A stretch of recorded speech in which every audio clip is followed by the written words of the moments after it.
ce soir, par la grâce de Dieu, nous allons nous entretenir encore pendant ce temps de partage. Et dans ce temps de partage, il y a un enseignement que le Seigneur mettait dans mon cœur de partager avec vous en cette soirée. Donc, nous allons lire. Nous sommes dans le livre de Samuel. Donc, nous sommes dans le livre de Samuel.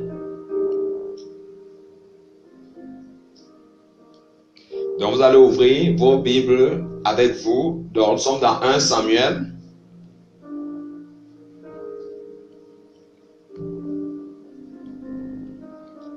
Donc, je retrouve le temps pour retrouver rapidement le passage.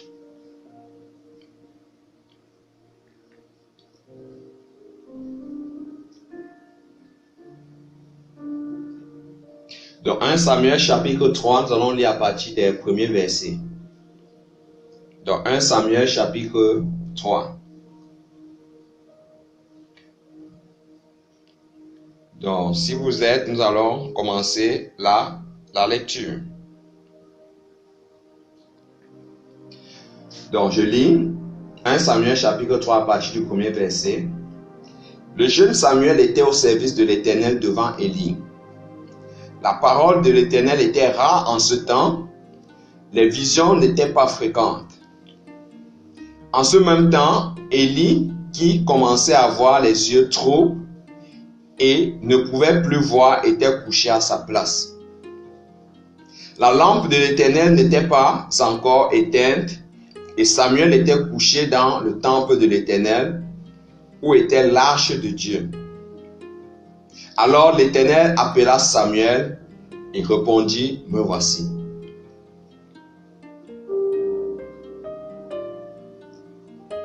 Et il courut vers Élie et il dit, me voici, car tu m'as appelé. Élie répondit, je n'ai point appelé, retourne te coucher. Et il alla se coucher. L'Éternel appela de nouveau Samuel et Samuel se leva, alla vers Élie et dit, me voici, car tu m'as appelé. Élie répondit, je n'ai point appelé, mon fils, retourne te coucher. Samuel ne connaissait pas encore l'Éternel, et la parole de l'Éternel ne lui avait pas encore été révélée. L'Éternel appela de nouveau Samuel pour la troisième fois. Et Samuel se leva, alla vers Élie et dit, me voici car tu m'as appelé.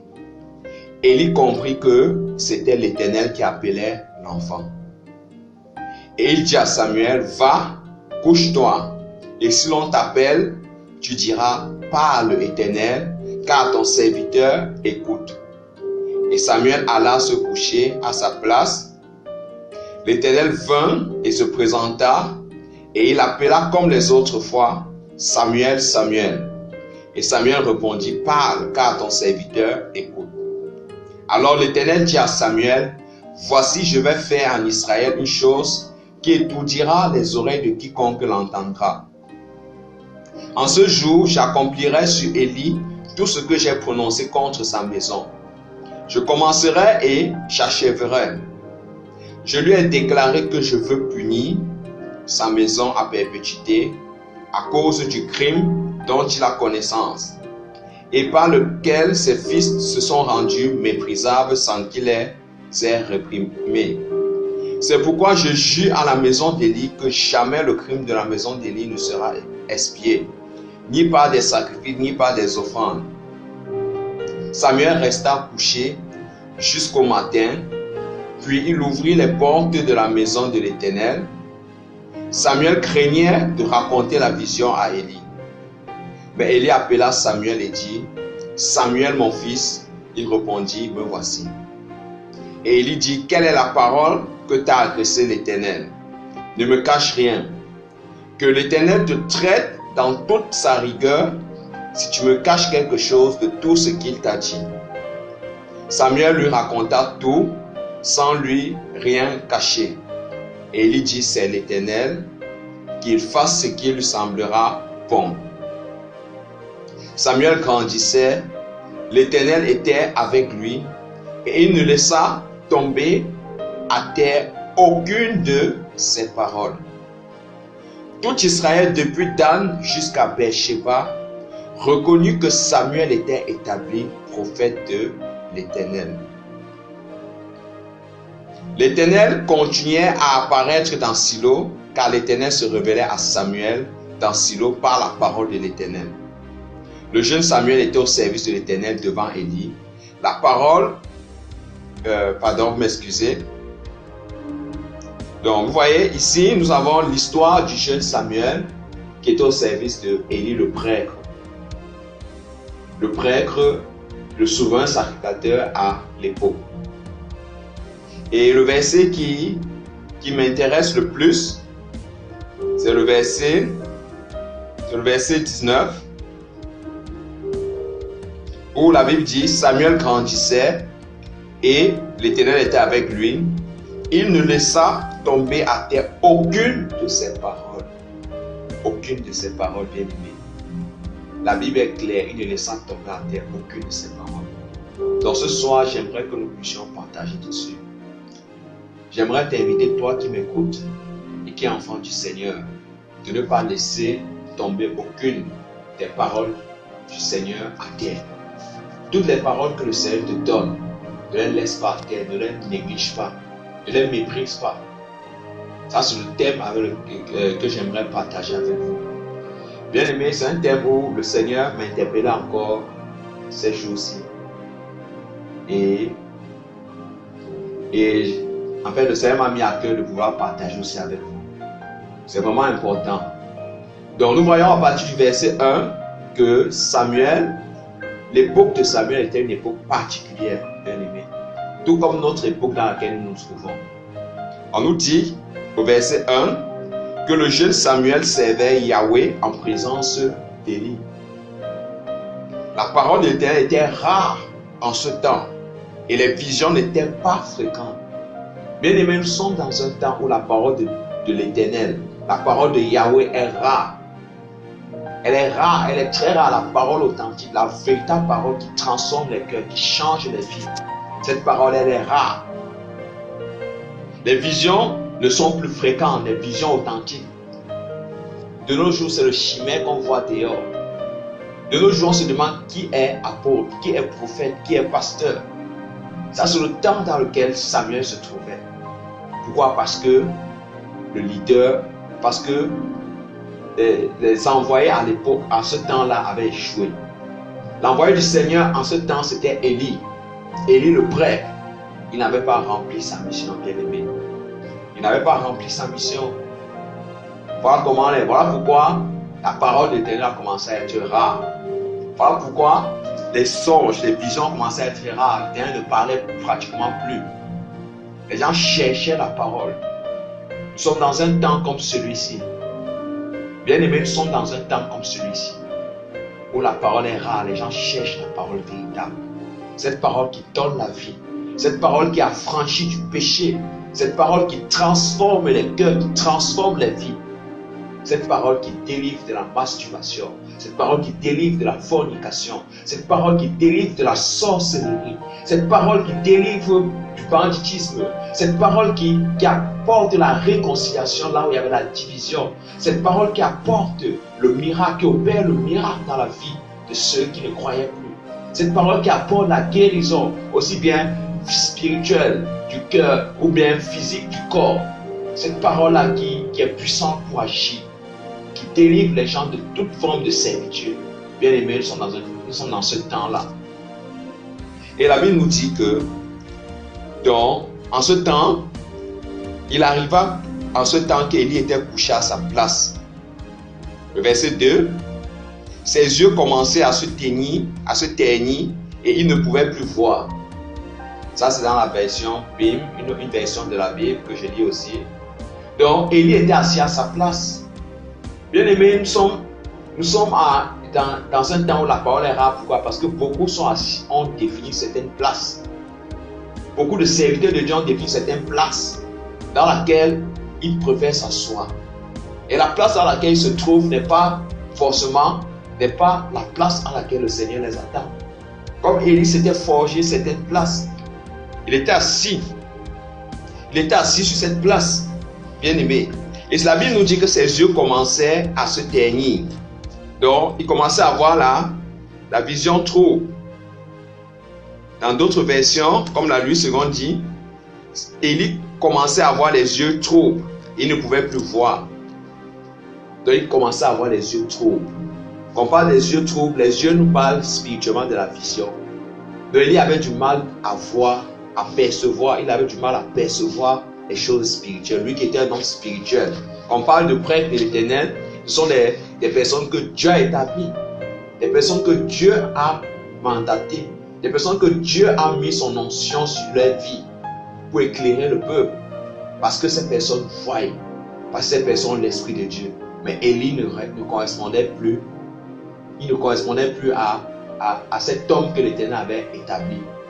Et lorsqu'on lit le chapitre 2 qui précède, nous voyons les dégâts que cela a causé parce qu'Élie n'avait plus veillé.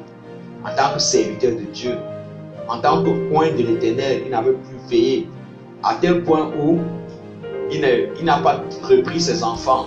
Ses enfants étaient devenus comme des rois dans sa maison. Il ne les réprimandait plus par rapport au péché, par rapport à leur vie d'impudicité. Il menait une vie d'impudicité étant prêtre. Dans d'autres versions, prêtre, c'est sacrificateur. Donc, en tant que sacrificateur, la Bible disait que le sacrificateur devait avoir une vie de sainteté. Une vie de sainteté. Et le Seigneur dit qu'il a fait de nous un royaume de sacrificateurs, un royaume de prêtres pour lui. Il a fait de nous un royaume de prêtres. Donc Élie était le souverain sacrificateur, c'est-à-dire le chef. Ses enfants étaient des prêtres. Maintenant, Élie, il a vu comment ses enfants se méconduisaient par rapport à la parole de l'Éternel, mais Élie est resté indifférent. Et au chapitre 2, même, l'Éternel a envoyé même un homme de Dieu pour l'avertir. Malgré l'avertissement, Élie est resté insensible. Élie a refusé de sanctionner ses enfants. Et c'est ce qui se passe dans beaucoup d'assemblées. Beaucoup ont perdu la vision, beaucoup ont les yeux troubles, beaucoup sont restés à une certaine position à laquelle Dieu ne les appelait pas parce qu'ils ont refusé de sanctionner le péché. Parce qu'ils ont toléré le péché. Parce qu'ils ont toléré les ténèbres qui s'installaient dans l'église, qui s'installaient dans l'assemblée locale. Ils ont toléré cela dans la vie des frères et des sœurs. Voilà comment, petit à petit, l'onction qui coulait dans leur vie a commencé à s'éteindre. Comme ce fut le cas d'Élie. Et malgré cela, l'Éternel qui est riche en amour, en bonté, décide donc, étant donné que c'était dans un temps où la parole était rare, l'Éternel se posait certainement des questions. Comment je vais faire? Comment je vais faire pour parler à mon peuple? Parce que quand il n'y a pas la parole de l'Éternel,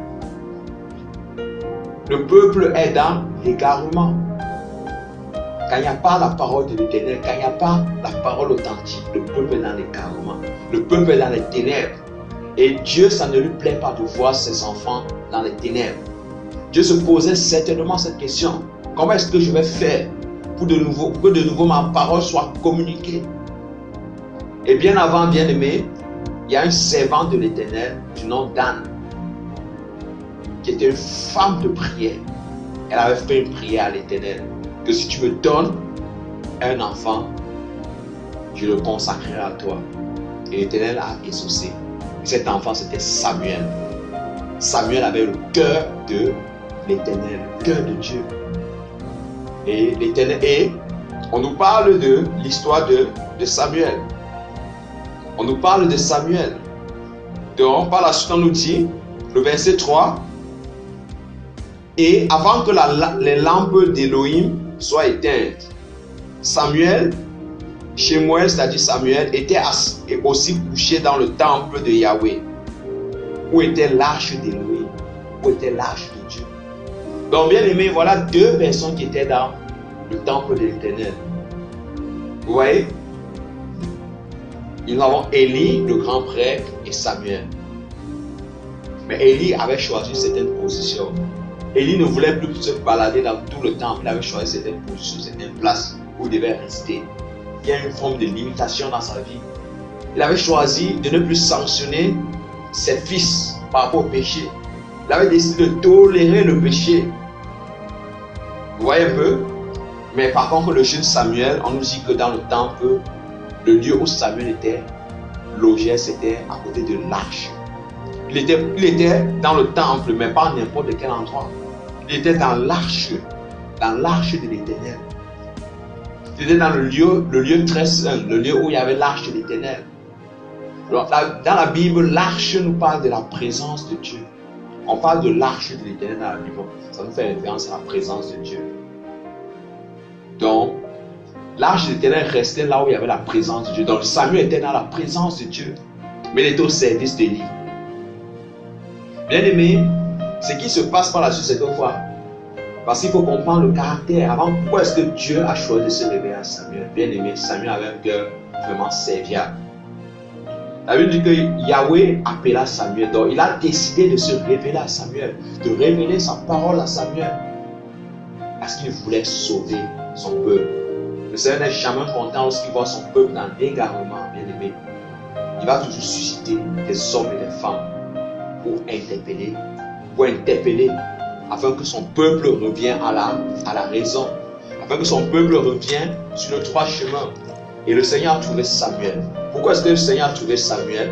Parce que Samuel avait un certain caractère, bien aimé. Il avait un certain caractère que nous allons essayer de parler par la grâce du Seigneur. Donc, la Bible nous dit, verset 4, Yahweh appela Shemuel, c'est-à-dire Samuel, et il répondit, me voici. Et il courut vers Élie et lui dit, me voici car tu m'as appelé.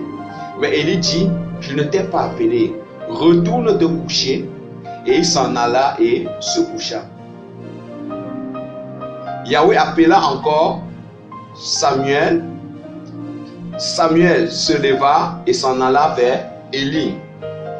Et lui dit, me voici car tu m'as appelé. Et Élie dit, mon fils, je ne t'ai pas appelé, retourne te coucher. Or, Samuel ne connaissait pas encore Yahweh et la parole de Yahweh ne lui avait pas encore été révélée. Bien aimé, j'aimerais que nous puissions nous pencher sur le caractère de Samuel à travers ces versets que nous avons lus, bien aimé.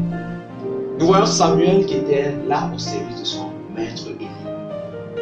Donc, Élie était un chef que l'Éternel avait établi dans sa maison pour qu'il dirigeait le peuple vers la lumière. Ses enfants également, qui étaient des prêtres, devaient être des modèles et ils n'étaient pas des modèles. Mais Samuel, il avait un cœur vraiment serviable, bien aimé. Donc regardons au milieu de la nuit, l'Éternel appelle Samuel. Bien que Samuel ne connaît pas l'Éternel, il pense, il répond, il dit que me voici, croyant que c'est son maître Élie. Il part voir Élie une première fois. Et lui dit que ce n'est pas moi. Va te coucher. Deuxième fois, il repart voir son maître Élie. Élie dit que va te coucher. Troisième fois, il repart. Samuel n'a même pas murmuré un instant. Il aurait pu se dire comme tout le monde, mais Élie, j'ai passé toute la journée à te servir. Pour moi, en ce temps, la nuit, si c'est le moment que je dois me reposer. Mais pourquoi tu me fais de pareilles choses? Laisse-moi au moins profiter de mon temps de sommeil. Mais Samuel avait un cœur vraiment disposé, bien aimé. Il était serviable, à tel point que son maître pouvait l'appeler à n'importe quelle heure. Il répond présent. Il demande, qu'est-ce que tu attends de moi? Qu'est-ce que tu attends de moi? Il n'était pas dans les murmures, bien aimé. Ça, c'est une attitude, bien aimé, qui manque à beaucoup. Et qu'on doit de plus en plus rechercher auprès du Seigneur. Vous voyez, le Seigneur ne vient pas. Donc Samuel était fidèle dans son service qui rendait à son maître Élie. Bien aimé, il le faisait non pas seulement parce qu'il voulait plaire à Élie, mais il le faisait parce qu'il voulait plaire au Seigneur. Il savait qu'en servant Élie, il servait le Seigneur. La Bible dira que quoi que vous fassiez en parole ou en acte, faites-le non pas pour plaire aux hommes, mais faites-le comme si vous le faisiez pour le Seigneur. On doit avoir les cœurs disposés, bien aimés. Dans le lieu de travail, quelle est la motivation de notre cœur que nous avons vis-à-vis de nos chefs, de nos patrons? Pour ceux qui sont mariés, les femmes, quelle attitude avez-vous vis-à-vis de vos maris? Pour ceux qui sont dans des assemblées, quelle attitude avez-vous vis-à-vis de vos conducteurs? Pour ceux qui sont dans quelconque milieu, ça peut être un milieu scolaire, vous avez des dirigeants que Dieu a établis, quelle attitude que vous avez vis-à-vis d'eux? Est-ce que vous les servez dans les murmures? Est-ce que vous les servez dans le bavardage? Ou bien vous les servez dans la vérité? Comme Samuel le faisait. Bien que Samuel a réalisé que Élie ne voyait plus beaucoup. Sa vue était déjà affaiblie. Donc il voyait très peu, il avait des difficultés, donc il avait déjà perdu la vision. Mais le simple fait que Élie enseignait les commandements de la loi, de la Torah, Samuel obéissait. Il obéissait. Parce qu'il savait que ce que Élie lui demandait de faire, c'était de Dieu. Même si Élie était égaré, il obéissait. Mais parce qu'il avait ce cœur-là pour le Seigneur a dit qu'il est temps. Voilà celui que je cherche pour révéler ma parole. Bien aimé, on a un temps où le Seigneur cherche des hommes et des femmes disposés, cœur disposés pour leur communiquer sa parole. Alors l'Éternel, la Bible nous dit que l'Éternel a décidé donc de se révéler. Parce que le verset 7, on dit que Samuel ne connaissait pas encore l'Éternel. Lorsque nous lisons cela, je vais inviter à lire dans la version français courant pour ceux qui en ont cette version. Donc en français courant, il y a une traduction là qui me plaît là-bas, que j'aimerais vraiment partager avec vous. Donc pour ceux qui ont cette version, on nous dit, il y a une précision dans la traduction qui nous dit que l'Éternel ne sait pas, Samuel ne connaissait pas encore directement l'Éternel. Samuel ne connaissait pas encore directement l'Éternel. Bien aimé, c'est pour dire qu'à travers le service que Samuel faisait, il connaissait l'Éternel. Donc l'Éternel n'était pas encore révélé directement à lui. Il savait que l'Éternel se révélait à lui à travers le service qu'il rendait à Élie. Mais pas de manière directe. Mais parce qu'il a été fidèle à cela, alors l'Éternel a décidé de se révéler de manière directe à lui. Il a décidé que bon, je vais te révéler maintenant de manière directe à toi, mon fils. Parce que j'ai vu ta fidélité. Parce que j'ai vu comment tu es serviable. Alors, donc, l'Éternel va appeler Samuel 3 fois. Jusqu'à 3 fois, il va penser que c'était Élie. Et l'une des raisons qui le pousse à penser que c'était Élie, c'est parce que l'Éternel va utiliser la voix d'Élie. L'Éternel va utiliser la voix d'Élie. Et Samuel connaissait bien la voix d'Élie. Donc l'Éternel peut souvent utiliser, souvent la voix de ses enfants, bien l'image de ses enfants pour parler à d'autres, qui sont sur lesquels il repose son esprit pour parler. Mais Élie, bien que sa vision était un peu trouble, il a eu le discernement pour dire à Samuel qu'il a compris que c'était l'Éternel, que c'était Yahweh qui l'appelait. Il a dit que la prochaine fois, si cette voix se fait encore entendre, alors dis que me voici, parle, je suis ton humble serviteur, je t'écoute. Alors il a répondu. Et quand il a répondu ainsi, l'Éternel a commencé à se révéler directement à lui. L'Éternel lui a révélé sa parole. La parole bien aimée n'était pas forcément quelque chose d'agréable.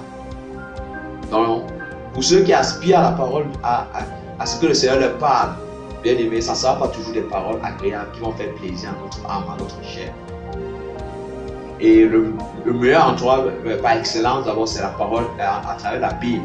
Parce que Samuel, il lisait la Torah, la loi que l'Éternel avait donnée à travers Moïse. Il passait à travers cela pour obéir. C'était à travers cela que Élie l'a instruit. Maintenant, l'Éternel a décidé de se révéler d'une autre manière. Et quand l'Éternel se révèle, l'Éternel le raconte maintenant, lui parle de son maître, l'état spirituel de son maître, Élie.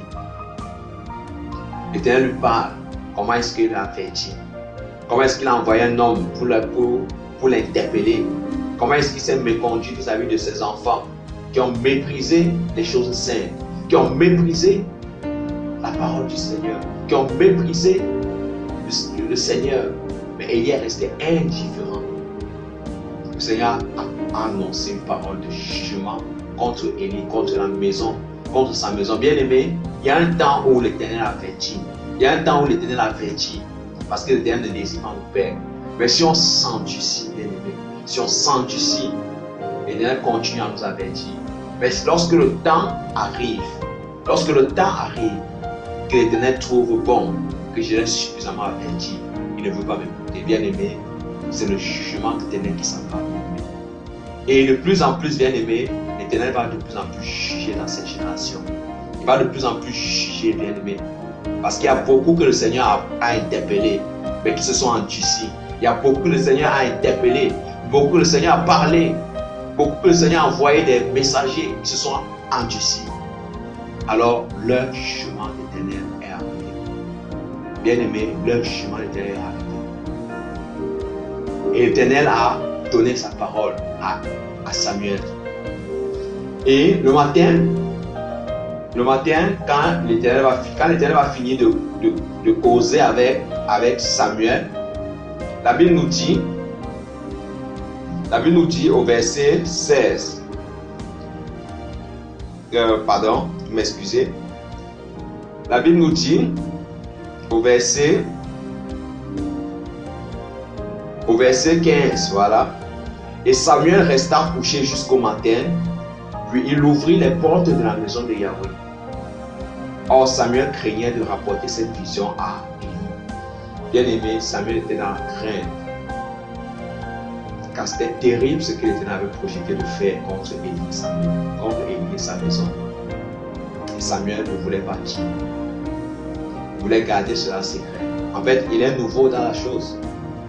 C'est la première fois que l'Éternel se révèle de manière directe à lui. Et le message n'était pas aussi un message facile à transmettre. Mais dans Élie, sachant bien que c'était l'Éternel, que l'Éternel devait lui communiquer une parole, le verset 5 dit, mais Élie appela Samuel et lui dit, Samuel mon fils, parce que Samuel était son fils dans la foi. Il dit, me voici. Il dit, quelle est la parole qui t'a été déclarée? S'il te plaît, ne me la cache pas. Qu'Élohim fasse ceci et qu'il y ajoute cela, si tu me caches une parole de toute la parole qui t'a été déclarée. Voilà ce que Élie lui a dit. En gros, dis-moi tout ce que l'Éternel t'a dit, sans rien cacher. Le verset 19, le verset 18 plutôt, Samuel lui déclara toutes ces paroles et ne lui en cacha rien.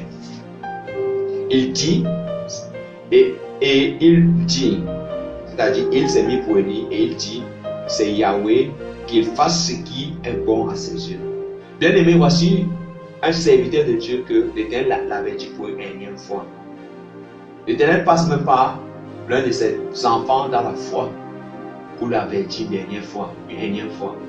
Au lieu d'avoir un cœur meurtri pour se repentir, pour demander pardon à l'Éternel et pour essayer de redresser les choses, il dit que c'est de l'Éternel et qu'il fasse ce qui lui semblera bon.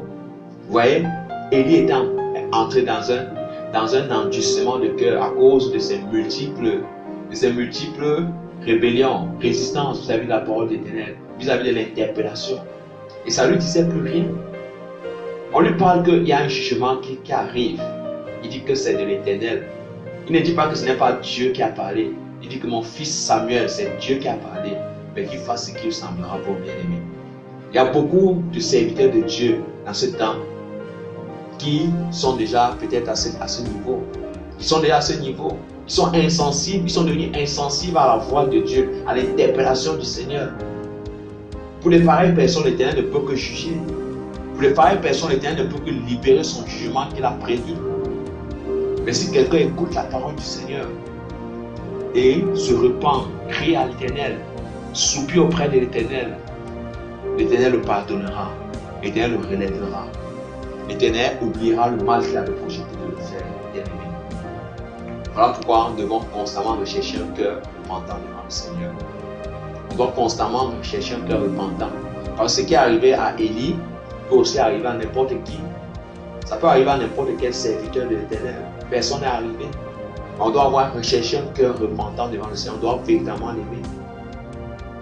La Bible nous dit que donc, le Seigneur est, de manière indirecte, le Seigneur est passé par Élie pour que Samuel puisse libérer toute cette parole que l'Éternel lui avait donnée. Élie a mis la pression sur Samuel et Samuel a tout dit, il n'a rien caché. Souvent, l'Éternel nous donne des paroles. Ça peut être par des songes, ça peut être par des pensées, ça peut être par des visions d'aller libérer. Est-ce que nous libérons toujours entièrement et totalement le message que l'Éternel nous a donné? Nous sommes dans un temps où la parole est rare, mais Samuel, il a libéré tout. Et quelle a donc été la conséquence de cela? Donc, le verset 19, on nous dit, Samuel grandissait et Yahweh était avec lui. Il ne laissa tomber à terre aucune de ses paroles. Vous voyez? Donc, par la suite, Samuel a continué à grandir devant l'Éternel. Et Yahweh a continué à l'accompagner. Pourquoi? Parce qu'il ne laissait tomber à terre aucune de ses paroles bien-aimées. Si on ne laisse tomber à terre aucune des paroles du Seigneur, alors l'Éternel sera avec nous et on va grandir dans la foi. Comme Samuel, c'était le cas. Et le verset 20, on nous dit, tout Israël depuis Dan jusqu'à Beersheba reconnut que Samuel était établi prophète de Yahweh. Car Yahweh continuait à apparaître à Shiloh, car Yahweh se révélait à Samuel, à Shiloh, par la parole de Yahweh. Bien aimé, Yahweh avait trouvé cet homme, cette personne à qui il devait révéler sa parole, et cette personne devait la transmettre sans rien cacher. Cette personne avait un cœur vraiment disposé à ne pas laisser la parole de Yahweh tomber à terre. Bien aimé, on doit se poser la question, combien de fois le Seigneur nous a donné sa parole? Combien de paroles le Seigneur nous a donné, est-ce que nous avons laissé tomber à terre? Bien aimé, il ne suffit pas seulement de dire, Seigneur, parle-moi, Seigneur, donne-moi les paroles. Mais quand le Seigneur nous donne, qu'est-ce qu'on fait de ces paroles? On a reconnu que Samuel était établi prophète de l'Éternel parce que toutes les paroles que l'Éternel lui donnait, il ne laissait tomber à terre aucune parole. Il libérait. Donc, il s'en foutait de savoir ce que la personne devait penser ou pas. Mais il libérait le message tel que l'Éternel lui donnait. Il ne modifiait pas le message. Il ne cajolait pas le message, mais il libérait le message. Vous voyez un peu, bien aimé? Donc, ce sont les gens qui ont reconnu qu'il était prophète parce qu'on a vu des paroles qui venaient de l'Éternel, que Samuel a libéré, et on a vu comment cela a agi dans la vie. Les gens ont reconnu qu'il était prophète authentique. C'est ça un prophète authentique. C'est celui qui libère la parole de l'Éternel en toutes circonstances. Le Seigneur lui dit que lève-toi, fais telle chose. Il ne remet pas à demain, il se lève, il fait. Il fait la chose. Parce qu'il sait qu'en faisant la chose, à l'instant que le Seigneur demande, ça va porter du fruit. Ça va porter du fruit, bien aimé. Ça va porter du fruit. Il y a une image qu'on peut voir dans la vie active, bien aimé. On peut voir cette image. Ça, c'est l'une des images que le Seigneur m'avait données. Donc, on peut être dans une maison. Vous voyez, bien aimé. Donc, imaginons qu'on est dans une maison où il y a un papa, une maman, voilà, une famille avec des enfants, famille normale, quoi. Pas étendue, mais simple. Vous voyez? Et le papa a des commissions qu'il veut faire. Il a des tâches qu'il veut accomplir. Et il veut l'accomplir à travers l'un de ses enfants. Il demande à l'un de ses enfants, va me faire telle chose. L'enfant refuse. Est-ce que le père sera content? L'enfant a écouté, il a reçu la parole. Il a reçu l'ordre. Il a reçu la commission du père. Mais il refuse d'obéir. Le père ne sera pas content. Maintenant, et si parmi les enfants, le père trouve un de ses fils à qui il demande de faire telle tâche, le fils lui obéit promptement. Bien aimé, nous sommes d'accord que le père va passer plus de temps à envoyer cet enfant. Parce qu'il sait que cet enfant le considère. Parce qu'il sait que cet enfant est obéissant. Parce qu'il sait que cet enfant respecte sa parole. Vous voyez un peu? cet enfant, tout simplement, l'obéissance. La Bible dit que l'obéissance vaut mieux que les sacrifices. L'obéissance à l'Éternel vaut mieux que les sacrifices. C'est ça qui réjouit le cœur du Père. Samuel était obéissant. Toutes les paroles que l'Éternel lui donnait, il obéissait. Il ne gardait rien. Voilà pourquoi l'Éternel a continué à l'utiliser. Et les gens ont vu que l'Éternel l'avait établi prophète authentique. Bien aimé, nous sommes dans un temps prophétique. Nous sommes dans un temps prophétique. Le Seigneur l'a dit. Nous allons le lire. Donc, avant d'arriver là, la Bible nous dit que l'Éternel a continué à se révéler. Jusqu'à la mort de Samuel, il a continué à se révéler à nous. C'est parce qu'il a même, il a même eu à mettre sur pied une école de prophètes dans son temps, où il a formé les prophètes avec une onction terrible. Vous voyez un peu, bien aimé, parce qu'il était fidèle à l'Éternel. Il était fidèle. Et cette parole qui était rare, de plus en plus, elle était plus rare parce qu'il y avait un homme qui s'était disposé à obéir au Seigneur. Bien aimé, si tu te disposes à obéir au Seigneur, là où tu te trouves, la parole de l'Éternel ne sera plus rare, bien aimé. Elle ne sera plus rare. Les visions de l'Éternel ne sera plus là. Parce que l'Éternel va t'utiliser pour bénir. L'Éternel va t'utiliser pour éclairer. L'Éternel va t'utiliser pour sauver les vies. Voilà pourquoi je t'interpelle. Que cette parole que tu reçois, tu ne la gardes pas pour toi seul, bien-aimé. Ne garde pas la parole de l'Éternel. Mais libère cette parole. Apporte cette parole autour de toi. Apporte cette parole dans ta famille. Apporte cette parole dans ton quartier. Apporte cette parole partout où l'Éternel t'amènera. Car l'Éternel veut sauver. L'Éternel veut guérir. L'Éternel veut transformer les vies. L'Éternel veut délivrer du péché. L'Éternel veut communiquer la vie éternelle à plusieurs. Voilà la réalité. Voilà ce que l'œuvre du Seigneur. Voilà le plan du Seigneur, bien-aimé. Voilà le plan du Seigneur. Donc Samuel obéissait au Seigneur. Samuel ne se cachait pas. Il ne faisait pas les choses pour lui-même, il obéissait au Seigneur. Nous sommes dans un temps prophétique, comme je le disais. Nous allons lire le passage de Joël. Donc dans le livre de Joël, chapitre 2, le Seigneur l'a si bien dit. Donc dans le livre de Joël, chapitre 2, vous m'excusez un peu, je retrouve rapidement le passage.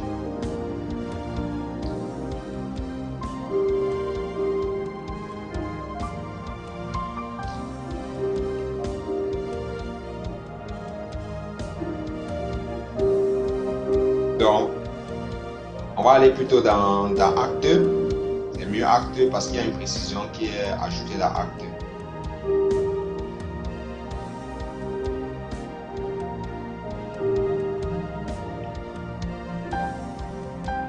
Donc, Acte chapitre 2.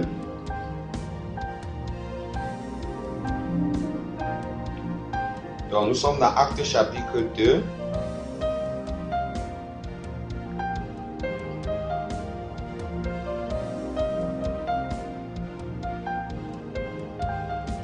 Verset 17, nous allons le lire. Donc, ça fait référence à Joël chapitre 2, verset 28. Dans les derniers jours, dit Dieu, je répandrai de mon esprit sur toute chair. Vos fils et vos filles prophétiseront. Vos jeunes gens auront des visions. Vos vieillards auront des songes. Lui, sur mes serviteurs et sur mes servantes, dans ces jours-là, je répandrai de mon esprit et ils prophétiseront. Comme je le disais, nous sommes dans un temps prophétique. Voilà la promesse de l'Éternel. Nous sommes dans les derniers jours. Nous sommes dans les derniers temps. Nous sommes dans la fin des temps où l'Éternel a fait cette promesse. Il va répandre son esprit. Quiconque accepte le Seigneur d'un cœur sincère, d'un cœur véritable, il reçoit l'Esprit de Dieu. C'est un esprit de prophétie. Il reçoit cet esprit. Vous voyez un peu, bien aimé. Et quand on parle de la prophétie, c'est la parole de Dieu. Derrière la prophétie, il y a la parole de Dieu. Donc c'est pour libérer la parole de Dieu. Et la prophétie par excellence, d'abord, c'est la Bible. Le message du Seigneur qui sort de la Bible. Mais derrière les prophéties aussi, qui sont inspirées par le Seigneur pour révéler le péché dans la vie de l'autre, pour corriger certaines choses, certains manquements, pour encourager les autres à avancer dans la marche chrétienne, pour révéler les œuvres des ténèbres qui sont cachées dans la vie des autres. Vous voyez un peu? Et nous sommes dans ce temps où l'Éternel a décidé de répandre son esprit.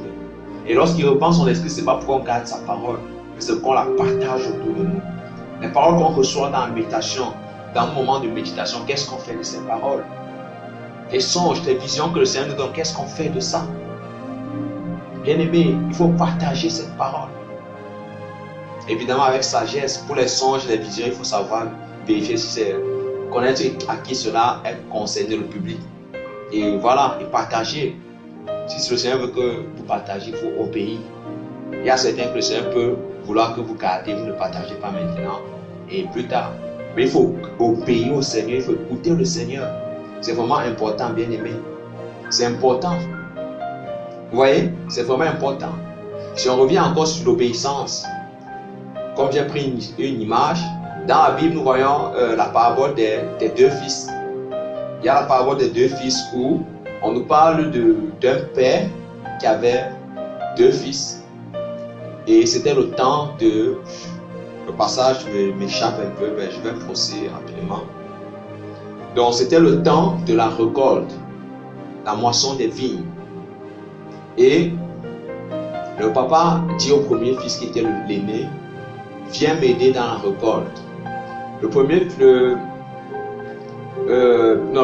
papa dit au cadet plutôt, viens m'aider dans la récolte, car il y a une grande récolte et il faut venir m'aider.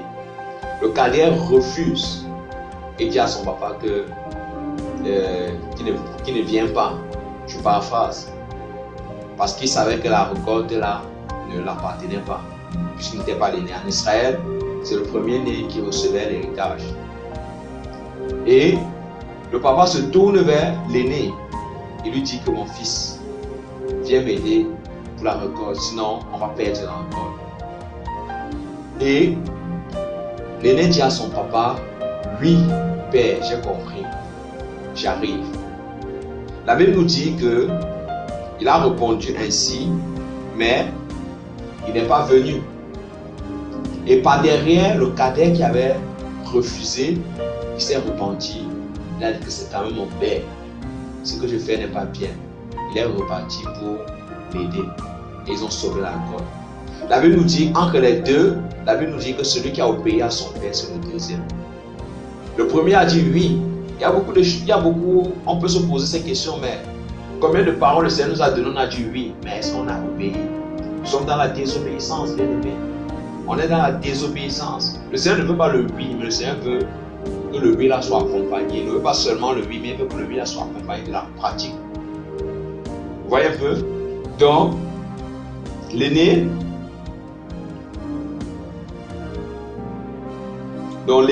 il a dit oui, mais il n'a pas obéi. Il est resté là, croisé les bras, il a dit que tout ça lui appartient, il aura tout ça un jour. Or, le cadet qui avait dit non, il s'est repenti et il est revenu. Ils ont sauvé la récolte. La Bible dit qu'il a reçu sa récompense. Le papa lui a finalement salué que le papa a confié l'héritage parce qu'il était un travailleur bien aimé. L'obéissance vaut mieux que les sacrifices, vaut mieux que les promesses. C'est ça l'obéissance. Le Seigneur prend plaisir à l'obéissance. Donc n'oublions jamais cela. N'oublions jamais cela. L'Éternel prend plaisir à l'obéissance. Je crois que j'ai trouvé l'un des passages. Pour ceux qui auront le temps, vous pouvez le lire.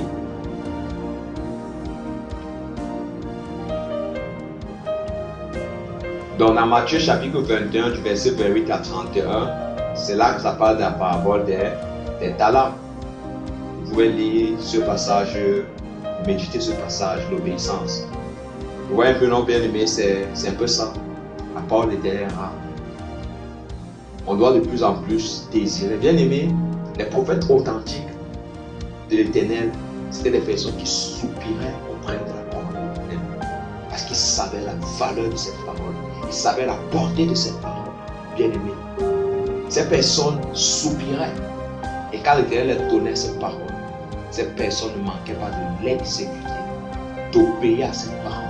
Ils ne laissaient pas tomber cette parole à terre parce qu'ils savaient que cette parole a l'efficacité autant que le Seigneur veut que nous puissions l'accomplir. doit être dans ce temps, puisque le Seigneur a répandu un esprit prophétique sur nous.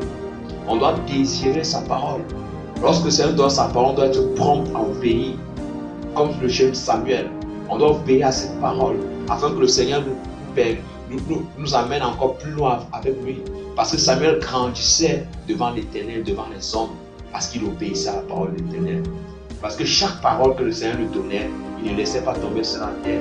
Chaque parole que le Seigneur lui donnait dans la méditation de sa parole, le temps de méditation, il ne laissait pas tomber.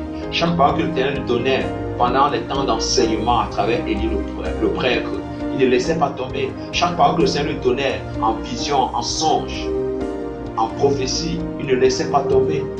Et voilà pourquoi il grandissait devant l'Éternel. Et parce qu'il grandissait devant l'Éternel, il n'avait pas besoin de se recommander. Mais les hommes voyaient le fruit. Le fruit, les gens pouvaient dire que celui-ci, c'est un homme de Dieu. Celui-ci, c'est quelqu'un qui a l'Esprit de Dieu bien-aimé. Celui-ci, c'est un serviteur véritable de l'Éternel. Voilà ce que le Père cherche. Il cherche des personnes. Bien-aimés, la Bible dit que l'Église est la colonne et l'appui de la vérité, bien-aimés. Le Seigneur fait de nous des lampes pour qu'on puisse briller, éclairer notre génération, bien-aimée. On doit de plus en plus se lever. Les paroles que le Seigneur nous a dit, certains ont reçu des songes où le Seigneur leur montrait dans un carrefour particulier pour se lever, pour évangéliser. Ils ne sont pas levés. Et voilà que les âmes sont en train d'aller en enfer. On aura des comptes à rendre à Dieu par rapport à la désobéissance. Certains, Dieu les a donné des paroles claires d'aller dire dans leur famille. Certains, Dieu les a demandé de convoquer une réunion et de dire, mais ils ne l'ont pas fait parce qu'ils ont pensé aux préjugés. Qu'est-ce que les gens vont dire? Qu'est-ce que les gens vont penser? Bien aimé, on ne sait pas quelle est la portée de la parole de l'Éternel. On ne sait pas ce que l'Éternel peut produire à travers cette parole qu'il nous donne. Parce que tout simplement, on se méprise, on se minimise, on se voit comme des sauterelles. Parce qu'on ne croit plus à la parole, bien-aimé. Le Seigneur n'a pas changé, bien-aimé. Il y a beaucoup qui sont dans l'esclavage. Et le Seigneur nous a fait grâce d'avoir un certain éclairage. Mais qu'est-ce qu'on fait de cette parole? Est-ce qu'on la partage autour de nous? Ou bien on est égoïste? On garde cette parole pour nous. On garde cette parole pour nous, merveilleuse que le Seigneur nous donne pour nous. Bien-aimé, on aura les comptes à rendre. Beaucoup sont dans la servitude des hommes. Beaucoup sont dans la servitude du péché. Beaucoup sont dans la servitude, dans toute forme de servitude démoniaque. Ils cherchent la solution, ils ne trouvent pas. Ils cherchent la parole. Ils cherchent la parole, ils ne trouvent pas. Parce que plusieurs retiennent la parole de l'Éternel. Plusieurs ont peur de parler. Plusieurs ne veulent pas parler, ne veulent pas témoigner. Plusieurs cachent leur chrétienté. Bien-aimés. Plusieurs se laissent influencer par le monde. On aura des comptes à rendre à l'Éternel, bien-aimé. Il est temps vraiment de revenir à la parole. Il est temps maintenant de revenir vers le Seigneur d'un cœur sincère, d'un cœur pur, bien-aimé. Si tu reconnais que tu as laissé la parole du Seigneur de côté, au profit de tes intérêts, au profit de satisfaire ta chair, au profit d'un intérêt particulier que tu devais recevoir d'une certaine personne, bien d'un certain milieu, tu as eu peur que si tu livrais la parole, on pouvait te chasser, bien-aimé. Tu n'as rien compris. Le salut est plus important que tout. Il est l'heure maintenant de revenir à la parole de l'Éternel. Sinon, le jugement de l'Éternel va s'abattre. Bien-aimé, je n'aimerais pas que ce jugement s'abatte dans ta vie. Je n'aimerais pas que ce jugement s'abatte dans ma vie. Voilà pourquoi revenons à l'Éternel d'un cœur sincère, bien-aimé. Demandons du pardon pour toutes les fois où nous avons laissé sa parole tomber. Implorons sa grâce. Que s'il est encore possible, Seigneur, aide-nous à revenir. S'il y a certaines paroles qu'il est encore possible qu'on puisse se rattraper, Seigneur, aide-nous. On va libérer ces paroles afin que tu puisses sauver des vies, afin que tu puisses impacter les vies, Seigneur. Crions à l'Éternel qui nous donne des cœurs vraiment serviables. Crions à l'Éternel que l'Éternel nous donne de lui être obéissant. Peu importe ce que cela va nous coûter. Car si nous vivons, ce n'est plus nous qui vivons, mais c'est Christ qui vient à nous, bien-aimés. Voilà le message que j'avais vraiment à cœur à partager avec vous, bien-aimés. Ne laissons pas au plus tomber la parole de l'Éternel à terre. Mais saisissons cette parole. Libérons-la, exécutons-la, car elle portera du fruit. Et quand elle portera du fruit, le cœur du Père sera dans la joie. Et ainsi on sera dans la joie parce que le Père va déverser sa grâce sur nous. Le Père va remplir notre cœur de sa joie. le Père va nous récompenser. Alléluia. Bien-aimés, j'aimerais, pour terminer ce temps d'enseignement, j'aimerais vraiment prendre façon un temps de prière pour nous humilier devant le Seigneur et que le Seigneur puisse agir. Et pour toi qui m'écoutes, si tu n'es pas encore né de nouveau, si tu n'es pas encore enfant du Seigneur, mais quoi qu'il arrive, tu as déjà eu à entendre la parole du Seigneur. Peut-être le Seigneur t'a beaucoup parlé que c'est le moment de me servir. Peut-être le Seigneur t'a parlé de plusieurs manières, qu'il est l'heure de le servir, tu as résisté. Bien-aimé, ne résiste plus. Dis-toi qu'aujourd'hui c'est ton jour du salut. Aujourd'hui tu peux suivre le Seigneur. Alors nous allons prier ensemble. Éternel notre Dieu, je te rends grâce Seigneur Père pour ta parole qui a été libérée encore en cette soirée. Je te dis merci Père parce que tu m'as donné la force de pouvoir libérer ta parole Seigneur. Tu m'as donné la force de pouvoir libérer cette parole car tu sais les cœurs des personnes qui écoutent ce message. Tu sais ceux qui ont soif de ces messages. Tu connais le besoin qu'il y a actuellement Seigneur Père. Et je prie Seigneur Père afin que tu agisses. Je sais que ta parole n'est point sortie sans effet Seigneur. Ma prière est que tu arroses cette parole dans les cœurs de tous ceux et celles qui ont écouté ta parole, afin qu'ils ne restent pas indifférents, mais qu'ils posent des actes, Seigneur Père, concrets, Seigneur Père, qu'ils posent des actes, Seigneur, que tous ceux qui avaient abandonné ta volonté, qui avaient laissé une parole quelconque de toi tomber, puissent revenir t'obéir véritablement, Seigneur. S'il est possible, Seigneur, que beaucoup puissent encore obéir certaines paroles que tu nous as données, Seigneur, accorde la grâce, Seigneur, de se racheter, Seigneur. Pardonne plusieurs, Seigneur Père, d'avoir abandonné ta parole. Pardonne plusieurs d'être tombé dans le raisonnement, Seigneur. D'avoir eu honte de toi, Seigneur. Et accorde la force, la capacité, la grâce à plusieurs, Seigneur Père, pour pouvoir te servir, Seigneur, dans l'amour, dans la vérité, dans la sincérité et en toute obéissance. C'est dans le nom de Jésus-Christ, Yahushua Mashiach, ton Fils. Amen. Shalom, shalom, bien-aimés. On va se donner rendez-vous pour l'émission Œuvre du jour samedi prochain de 18h à 19h. Que toute la gloire soit rendue à Jésus. Amen.